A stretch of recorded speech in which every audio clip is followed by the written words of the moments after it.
The copper would protect it from rust, would protect it and make it even more slippery. So he made a huge hill of slippery metal that anybody wants to climb on it is going to slide back. They can't hook any rope, they can't put any ladder, they can't put anything that they can climb on it, and then it becomes very, very difficult for those people to go over that hill to come and attack them. Even if they were able to, when they want to run back, to go back, it's very difficult for them again to go back. He is very smart and guided by God, this Dhul Qarnayn. قال ما مكنني فيه ربي خير فأعينوني بقوة أجعل بينكم وبينهم ردما آتوني زبر الحديد, give me all the metal pieces حتى إذا ساوى بين الصدفين, until he flushed this radm, this thing between the two mountains بين الصدفين. قال انفخوا, he said blow in it حتى إذا جعله نارا, when it became all fiery. قال آتوني أفرغ عليه قطرا, he said give me the melted copper and I'm going to throw it on top of it so all the melted copper will cover it. Then Allah Azza wa Jal gives us a very important ayah. He says فَمَا اسْطَاعُوا أَن يَظْهَرُوهُ وَمَا اسْتَطَاعُوا لَهُ نَقْبًا.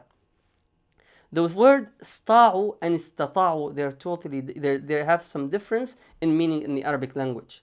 Then Allah Azza wa Jal says فَمَا اسْطَاعُوا, استطاعوا is weaker than استطاعوا, so they were not able in a weak way that they can go over it. وَمَا اسْتَطَاعُوا, in a very strong way, to pour it and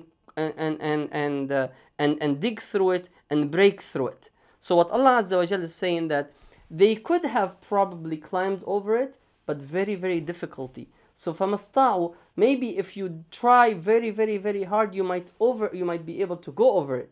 But if you want to come back the other way, it's going to be again very difficult. So he protected these people. وَمَا اسْتَطَاعُوا لَهُ نَقْبًا, and they were never able to break through it. So they can't break through it to break it so they can attack them again. But if they want to attack and they go over it, let's say 100 men wants to go over it, maybe one of them might be able to. And if he goes on the other side to attack, it's very hard for him to come back. Even if all 100 men went over it, they attack, to come back, it's very difficult to run away. So then those people can come back and attack them. So what did he do? He protected the oppressed from the oppressor. فَمَا اسْطَاعُوا أَن يَظْهَرُوهُ وَمَا اسْتَطَاعُوا لَهُ نَقْبًا. Those who tell you that what he did, he locked them in a place and they're there eternally, they can't do anything, that's not what the Quran is saying. He put a barrier between these people, and it's very in line with the Sunnah of Dhul Qarnayn. So right after, what did Dhul Qarnayn says? He didn't say, oh, see, I'm smart, see, I'm strong, I'm powerful, I was able to save you from those people. He didn't say that. قال هذا رحمة من ربي. He says, verily, this is mercy from my Lord. This radm, he saw the work that was done with all of his army, with the people helping him. He says, this is mercy from Allah. Allah has given me this knowledge. Allah has given me this ability to do this. Why? As mercy from Allah Azza wa Jal, to protect the oppressed from the oppressor. Then he says, فَإِذَا جَاءَ وَعْدُ رَبِّي جَعَلَهُ دَكَّا. Now he made a prediction. And this prediction is based that he's guided by Allah Azza wa Jal. He says, when the order of Allah Azza wa Jal will come, that radm, that construction that he made, will become null, will disappear from the face of the planet. جَعَلَهُ دَكَّا, will become null, nothing. وَكَانَ وَعْدُ رَبِّي حَقًّا. And verily, the promise of my Lord is true.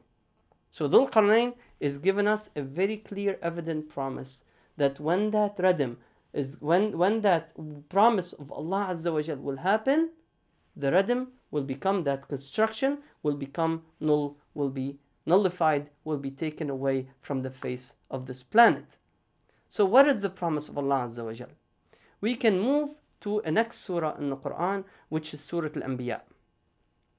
Surah Al-Anbiya, which is Surah the Prophets, come few surah after Al-Kahf. Allah Azza wa Jal starts Al-Anbiya, A'udhu Billahi Minash Shaitan Ar-Rajim, Bismillah Ar-Rahman Ar-Rahim, in the name of Allah, the most merciful, the one who gives mercy, the most gracious. Allah Azza wa Jal says, اقترب للناس حسابهم. Verily, the punishment of Allah Azza wa Jal has come near. وهم في غفلة وهم and then they are not aware of the fact that the punishment, or the punishment from Allah Azza wa Jal is coming near to them. Then Allah Azza wa Jal tells us in the Quran in Surah Al-Anbiya, which is only few verses after that, he says, وَهُمْ فِي غَفْلَةٍ مُعْرِضُونَ, and they are not aware, and they are rejecting the fact that the orders of Allah Azza wa Jal come near. One thing that I would like to say, that Allah Azza wa Jal says, وَيَسْأَلُونَكَ عَنِ السَّاعَةِ أَيَّانَ مُرْسَاهَا فِيمَا أَنْتَ مِنْ ذِكْرَهَا. When they ask you, O Prophet Muhammad sallallahu alaihi wasallam, when the hour is going to happen, tell them, nobody, even you, Prophet Muhammad sallallahu alaihi wasallam, how would you know when it's going to happen? إِلَى رَبِّكَ مُنْتَهَا. Allah Azza wa Jal only is the one that knows when the hour will happen. So nobody knows when the end of time is going to happen. It could happen in 10 hours from now. It could happen in 100 years, in 1,000 years, in 10,000 years. It's all in the hands of Allah Azza wa Jal, and the knowledge is with Allah Azza wa Jal alone.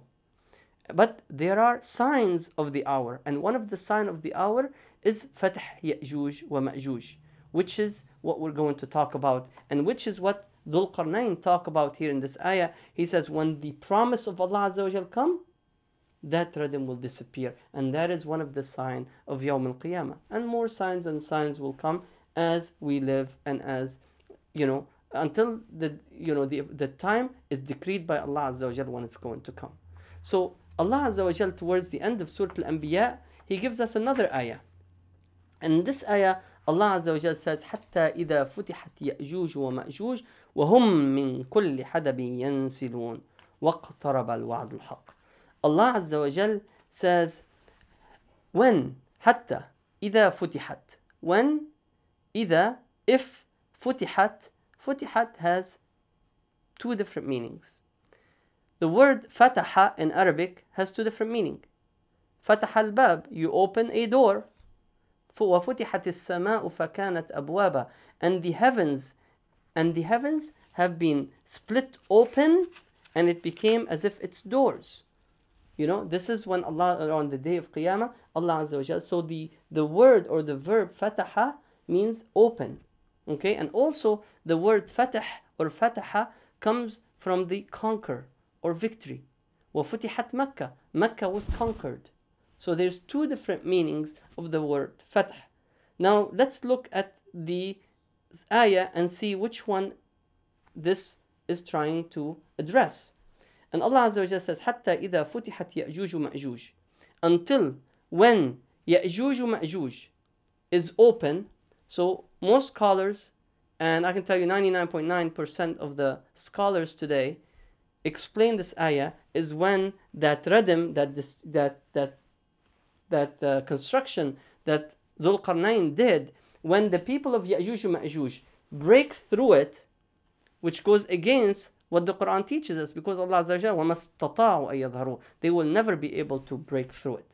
So then Allah Azza wa Jalla, then He said, if they break through that rhythm, وَهُمْ مِنْ كُلِّ حَدَبٍ يَنْسِلُونَ, and them, Yajooj and Majooj, they will come from every high places on the face of the earth. يَنْسِلُونَ, they come musri'in, in a hurry. يَنْسِلُونَ. So the word يَنْسِلُونَ also is referenced in Surah Yasin, where Allah Azza wa Jalla says in the surah, وَنُفِخَ فِي الصُّورِ فَإِذَا هُمْ مِنَ الْأَجْدَاثِ إِلَىٰ رَبِّهِمْ يَنْسِلُونَ. And when the trumpet has been blown, and every soul will come from the graves toward their God, toward Allah Azza wa Jal, يَنْسِلُونَ. They come in great numbers, and they come rushing. They're racing, they're competing, they're coming very in a hurry towards Allah Azza wa Jal.